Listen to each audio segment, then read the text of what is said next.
hi hello అండి ఈ రోజు అయితే పూరీ సాగు చేద్దాము కడాయిలో ఒక 2 స్పూన్లు ఆయిల్ వేసేసి జీలకర్ర ఆవాలు వేసుకోవాలి ఇందులోనే ఒక 3 ఆనియన్స్ ఇలా చిన్నగా కట్ చేసుకోవాలి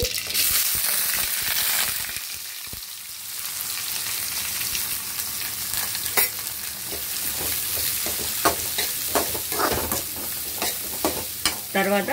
ఒక 5-6 పచ్చిమిర్చి ఇలా చిన్నగా కట్ చేసుకొని వేసుకోవాలి ఇది కొద్దిగా మగ్గనిద్దాము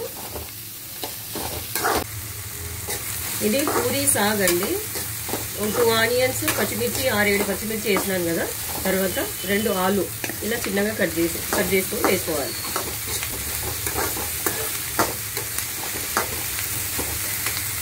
తర్వాత కొద్దిగా కరివేపాకు వేయాలి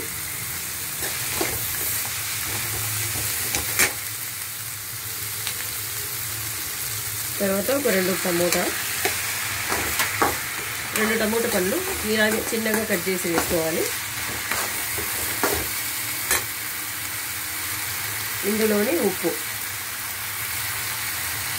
రుచికి తగ్గట్టుగా వేసుకోవాలి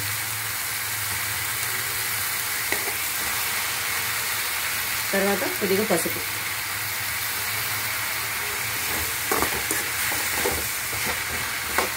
వాటర్ వేసేసి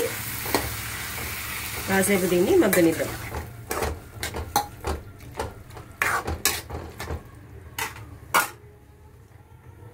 తర్వాత పూరీకి పిండి ఇలా నానేసి కొద్దిసేపు పక్కన పెట్టేద్దాము మూతేసి అంతేనండి పూరీ చేద్దాము ఇలాగా బాల్స్ మాదిరి చేసుకొని పిండిలో ఇది డిప్ చేసిన తర్వాత పూరీ మాదిరి చేసుకోవాలి కడాయిలో ఆయిల్ వేసేసి ఆయిల్ వేడెక్కినాక పూరీని చేసుకుందాం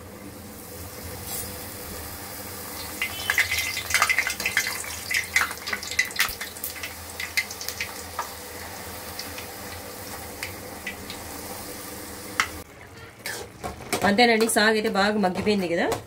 ఇందులోనే కొద్దిగా కొత్తిమీర వేయాలి